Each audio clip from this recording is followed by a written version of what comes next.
واقعہ سلطان صلاح الدین ایوبی قسط نمبر 359 اپنا اسلامک اسٹوڈیو۔ سلطان صلاح الدین ایوبی عیش و عشرت اور حکمرانی کا قائل نہیں، وہ ان سب کو ایک محاذ پر متحد کر کے فلسطین سے ہمیں بے دخل کرنے کا منصوبہ بنائے ہوئے ہے، لیکن جنہیں وہ متحد کرنے کی کوشش کر رہا ہے وہ جنگ و جدل سے ڈرتے ہیں۔ مجھے امید ہے کہ عز الدین اور اس کا ٹولہ ہمارے ہاتھ سے نکلے گا نہیں، اور اگر کسی نے نکلنے کی کوشش کی تو اسے ہم حشیشین کے ہاتھوں قتل کرا دیں گے۔ ناظرین، بالڈون نے اپنے جرنیلوں کو چند ایک ہدایات دے کر کہا، عز الدین کے ان دونوں ایلچیوں کی اتنی زیادہ خاطر تواضع کرو کہ ان کی عقل بالکل ہی ماری جائے اور انہیں یہ یاد ہی نہ رہے کہ ان کا مذہب کیا ہے۔ اس نے جس ہدایت پر سختی سے عمل کرنے کو کہا وہ یہ تھی کہ اس کمرے میں ان ایلچیوں کے ساتھ جو باتیں ہوئی ہیں وہ کمرے سے باہر نہ جائیں۔ بالڈون نے کہا، کیونکہ صلاح الدین ایوبی کے جاسوس بیروت میں موجود ہیں۔ ناظرین، دونوں ایلچی شراب اور لڑکیوں کے نشے میں بدمست ہوئے جا رہے تھے۔ مہمان ادھر ادھر بکھرے ہوئے شراب پی رہے تھے اور خوش گپیوں میں مصروف تھے۔ جیکب ان دونوں ایلچیوں کو ڈھونڈ رہا تھا، ان میں سے ایک الگ مل گیا۔ جیکب نے فوجی انداز سے اسے سلام کیا اور پوچھا، آپ غالباً موصل کے مہمان ہیں؟ ہم موصل والوں سے بہت محبت کرتے ہیں، ہم موصل کے حکمران عز الدین کے ایلچی ہیں۔ ایلچی نے شراب کے نشے میں بدمست ہوتے ہوئے کہا، ہم یہ معلوم کرنے آئے ہیں کہ بیروت کے صلیبیوں کے دل میں موصل کے مسلمانوں کی کتنی محبت ہے۔ ناظرین، ایلچی کی جس طرح زبان لڑکھڑا رہی تھی اسی طرح اس کی ٹانگیں بھی لڑکھڑا گئیں۔ وہ اتنی زیادہ پی چکا تھا کہ پاؤں پر کھڑا بھی نہیں رہ سکتا تھا۔ اس نے جیکب کے کندھے پر زور سے ہاتھ مار کر کہا، شراب کا یہی کمال ہے، انسان کے دل سے مذہب نکل جاتا ہے اور اس کی جگہ محبت آ جاتی ہے۔ مجھے صلیب سے محبت ہے اور مجھے تمہاری اس برچی سے محبت ہے۔ جس روز یہ برچی صلاح الدین ایوبی کے سینے میں اتر جائے گی اس روز میں سالار اعظم بن جاؤں گا۔ ناظرین، جیکب وہاں زیادہ دیر کھڑا نہیں رہ سکتا تھا کیونکہ اس کی ڈیوٹی گھومنے پھرنے کی تھی۔ وہ ایلچی کو جھومتا لڑکھڑاتا چھوڑ کر ادھر ادھر ہو گیا۔ کچھ دیر بعد اس نے دیکھا کہ ایلچی کو دو آدمی تھام کر لے جا رہے تھے۔ وہ ہوش میں نہیں تھا۔ آدھی رات کے قریب جیکب کی ڈیوٹی ختم ہو گئی، ناچ گانا جاری تھا۔ جیکب اور اس کے ساتھیوں کی جگہ دوسرے آدمی آ گئے۔ جیکب اپنے کمرے میں گیا، وردی اتاری اور اپنے کپڑے پہن لیے۔ وہ بہت تھکا ہوا تھا، اسے سو جانا چاہیے تھا لیکن وہ باہر نکل گیا۔ اس کا رخ کسی اور طرف تھا لیکن وہ اس طرف چلا گیا جہاں لڑکیاں رہتی تھیں۔ یہ ایک عمارت تھی جس کا ایک حصہ اتنا خوبصورت تھا جیسے وہاں شہزادیاں رہتی ہوں۔ یہ ان لڑکیوں کی رہائش گاہ تھی جو جاسوسی کے لیے اور کردار کی تخریب کاری کے لیے مسلمانوں کے علاقوں میں امراء اور سالاروں اور حکمرانوں کو صلیب کے جال میں پھانسنے کے لیے بھیجی جاتی تھی۔ انہیں ان علاقوں میں جو صلیبیوں کے قبضے میں آ گئے تھے مسلمان جاسوسوں کو پھانسنے کے لیے بھی استعمال کیا جاتا تھا۔ ناظرین، اسی عمارت کے دوسرے حصے میں ناچنے اور گانے والی لڑکیاں رہتی تھیں۔ ان کی قدر و قیمت جاسوس لڑکیوں جتنی نہیں تھی، جو جسمانی حسن کے لحاظ سے جاسوس لڑکیوں سے کم نہیں تھی۔ ان کا کام صرف یہ تھا کہ محل کی ضیافتوں پر ناچا کرتی تھی۔ باہر کے مہمان آئے تو ناچ گانا ضرور ہوتا تھا۔ اس رات موصل کے مسلمان ایلچیوں کے اعزاز میں جو ضیافت دی گئی تھی اس میں ناچ گانے کا اہتمام کیا گیا تھا۔ ان میں سارا نہیں تھی۔ ناظرین، سارا بہت خوبصورت لڑکی تھی۔ اس کے خد و خال اور اس کے بالوں اور آنکھوں کا رنگ یورپ کی لڑکیوں جیسا نہیں تھا۔ وہ بیروت کی ہی رہنے والی ہو سکتی تھی، مصر کی بھی، اور وہ یونان کی بھی ہو سکتی تھی۔ کسی کو معلوم نہیں تھا کہ وہ کہاں کی رہنے والی ہے۔ اپنا اسلامک اسٹوڈیو کے معزز ناظرین، سارا اور جیکب کی کہانی سنانے سے قبل آپ سے عرض کرتے چلیں کہ دشمنوں کے محل میں جاسوسی کرنا انتہائی انتہائی خطرناک ہوا کرتا تھا۔ آپ آج کے دور میں بھی اندازہ لگا سکتے ہیں۔ آج کے دور میں آپ اپنے کسی پڑوسی کی بھی جاسوسی نہیں کر سکتے، کیونکہ آپ کو لڑائی جھگڑے، دنگا فساد کا خدشہ رہتا ہے۔ صلیبیوں کے محل میں جاسوسی کرنے کے لیے مسلمان جاسوس اپنا بہروپ عیسائیوں کے جیسا بنا لیتے تھے۔ کوئی پادری بن جاتا تھا تو کوئی بادشاہوں کو شراب پلانے والا ملازم، اور در حقیقت یہ لوگ حقیقی مجاہدین اسلام ہوا کرتے تھے، جن کے کندھوں پر پوری سلطنت اسلامیہ کا بوجھ ہوا کرتا تھا۔ اور یہ مجاہدین یعنی خفیہ جاسوس شاہی محلوں میں عیسائی لڑکیوں سے نقلی عشق و محبت کا مظاہرہ کرتے تھے تاکہ ان کے دلوں سے راز جان سکیں۔ معزز ناظرین، اسی لیے سلطان صلاح الدین ایوبی کے واقعات میں ایک نہ ایک لڑکی اور کسی نہ کسی جاسوس مجاہد کا ذکر ضرور ملتا ہے۔ آئیے ناظرین اب چلتے ہیں پھر سے واقعے کی جانب۔ ناظرین، جیکب کسی اور طرف جا رہا تھا، اسے یاد آ گیا کہ ناچنے گانے والیوں میں اسے سارا نظر نہیں آئی تھی۔ اس کی غیر حاضری کی وجہ یہی ہو سکتی ہے کہ وہ بیمار ہے یا اس پیشے سے تنگ آ کر بھاگ گئی ہے۔ جیکب کو معلوم تھا کہ سارا اس پیشے سے خوش نہیں، کیونکہ وہ خود نہیں آئی، لائی گئی ہے۔ جیکب بھی اسی محل کے قریب رہتا تھا اور اس کی ڈیوٹی محل میں ہی ہوتی تھی۔ ایسی ہی ایک ضیافت کے دوران سارا اتفاق سے جیکب سے ملی تھی۔ سارا کو سب مغرور لڑکی کہا کرتے تھے، کیونکہ وہ کسی کے ساتھ بولتی نہیں تھی۔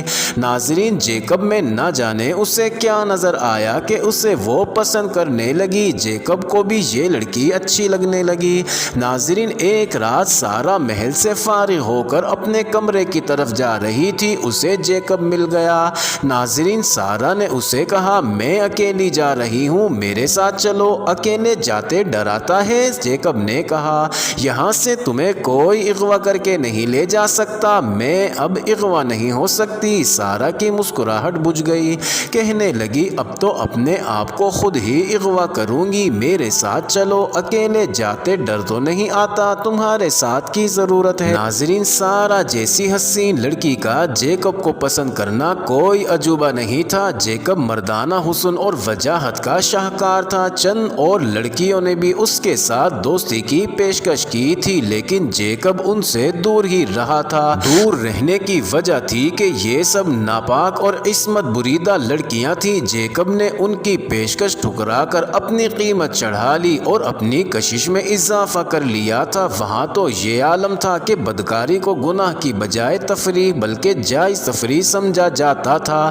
پہلی ملاقات میں جیکب سارا کو بھی ایسی ہی بدکار لڑکی سمجھتا تھا، لیکن سارا میں سنجیدگی اور متانت سی تھی جو جیکب کو اچھی لگی تھی۔ ناظرین، سارا کو جب پتہ چلا کہ جیکب شراب بھی نہیں پیتا تو وہ اسے زیادہ اچھا لگنے لگا تھا۔ پھر ایک رات سارا نے اس کے منہ سے اپنی تعریف کرانے کے لیے پوچھا تھا، تم نے میرے رقص کی کبھی تعریف نہیں کی، دوسرے مجھے راستے میں روک کر میرے فن اور میرے جسم کی تعریف کیا کرتے ہیں، میری زبان سے تم اپنے فن کی تعریف کبھی نہیں سنو گی۔ جیکب نے جواب دیا، یہ جسم ناچتا ہوا اچھا نہیں لگتا، نہ کسی کو انگلیوں پر نچاتا ہوا اچھا لگتا ہے۔ یہ جسم ایک مرد کی ملکیت ہوتا ہے، وہ مرد 6 کلمے پڑھ کر اس جسم کو احترام اور پیار کے ساتھ مستور کر کے لے جاتا تو اس جسم پر اللہ کی رحمت نازل ہوتی ہے، تم خدا کی توہین کر رہی ہو۔ جیکب، سارا نے اسے حیران سا ہو کر کہا، تم کون سے 6 کلموں کی بات کرتے ہو اور یہ اللہ سے تمہاری کیا مراد ہے؟ عیسائی اپنی دلہنوں کو مستور کر کے کبھی نہیں لے جاتے۔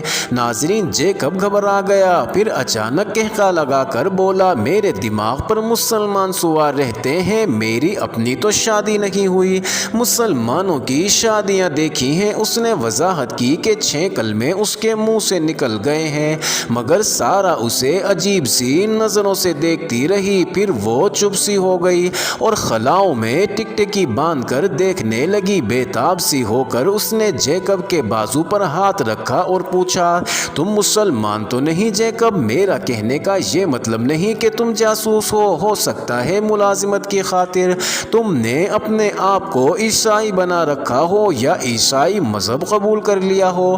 جیکب مسلمان نہیں ہوا کرتے سارا۔ جیکب نے کہا میرا نام گلبرٹ جیکب ہے، تم اتنی پریشان اور اداس کیوں ہو گئی ہو؟ معلوم ہوتا ہے تمہارے دل میں مسلمان کے خلاف اتنی نفرت ہے کہ تم ان کے کلموں کا نام بھی نہیں سننا چاہتی۔ تمہیں راز کی ایک بات بتاؤں؟ سارا نے کہا شاید تم اچھا نہ مانو، مجھے مسلمان اچھے لگتے ہیں۔ اس کی وجہ شاید یہی ہے کہ وہ 6 کلمے پڑھ کر اپنی دلہنوں کو مستور کر کے لے جاتے ہیں۔ اس نے آہ بھر کر کہا عورت عریاں کر دی جاتی ہے تو اسے احساس ہوتا ہے کہ مستور ہونے میں یعنی پردہ دار ہونے میں خدا کی طرف سے جو روحانی اقرار تھا وہ چھن گیا ہے۔ ناچنے میں بھی لذت نہیں اور اپنے حسن کا جادو طاری کر کے دوسروں کو انگلیوں پر نچانے پر بھی سکون و قرار نہیں۔ میں جب تنہائی میں آئینے کے سامنے کھڑی ہوتی ہوں تو آئینے میں مجھے ایک قابل نفرت عورت نظر آتی ہے۔ میں اپنے عکس کو مستور نہیں کر سکتی،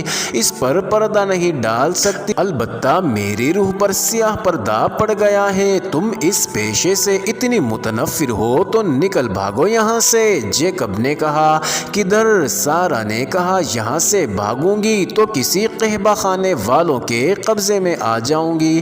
کیا تم میرے رقص کو پسند کرتے ہو یا مجھے؟